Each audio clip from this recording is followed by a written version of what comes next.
Good evening! O, tignan nyo yung hinanda kong dahon ng atis. Bali, ang gagawin ko nito is iro-roll ko siya.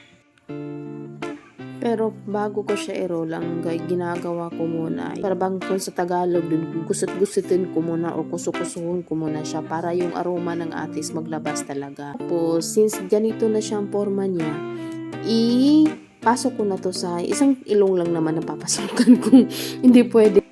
Tapos, ito na yung itsura ko. Yung ito lang muna, isa lang muna. Although kaya naman kasi sanay naman akong gumamit ng ganito na dalawahan talaga. Pero sa ngayon kasi, ang medyo meron pang clog na butas ng ilong ko is itong kabila. Meron kasi akong sinusitis.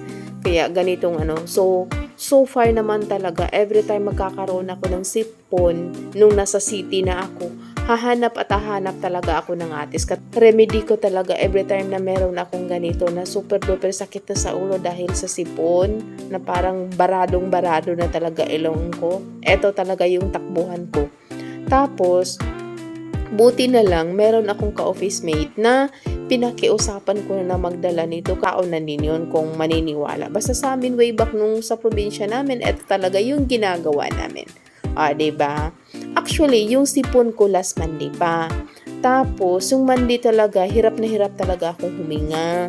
As in, super nga, miyat-miya, hatching na ako ng hatching, tulo na yung ko to the point na grabe na yung nagsugat na yung ilong ko kasi kakasinga ko sa sipon ko. So, nung kahapon, buti na lang, nadalhan ako ng ka-office mate ko ng atis. Tapos, the whole day lang ko siyang ginaganito sa while at work kasi tinatakpan ko naman siya ng face mask. Tapos, ginaganito, kabilaan lang, hindi ko lang sinalitan kasi naka-face mask ako, hindi din kami pwedeng hindi nag-face mask while at work kasi nga, mandatory sa amin yun. Anyway, so, the whole Tuesday ko lang ginagawa to, tapos so far, sa awa ng Diyos, nakahinga na ako ng maluwag. Although sa ngayon, bumalik siya sa akin kasi kagabi, nakakain kasi ako ng prutas na medyo malamig. Since hindi pa ako totally recovered sa sipon ko, tapos kumain pa ako ng malamig, kaya nag-trigger lalo. Kaya kaninang umaga, nakaramdam din ako na parang bumalik. Tapos ngayon, eto naman yung ginagawa ko naman para completely heal na talaga. Anyway, salamat sa panonood. God bless po.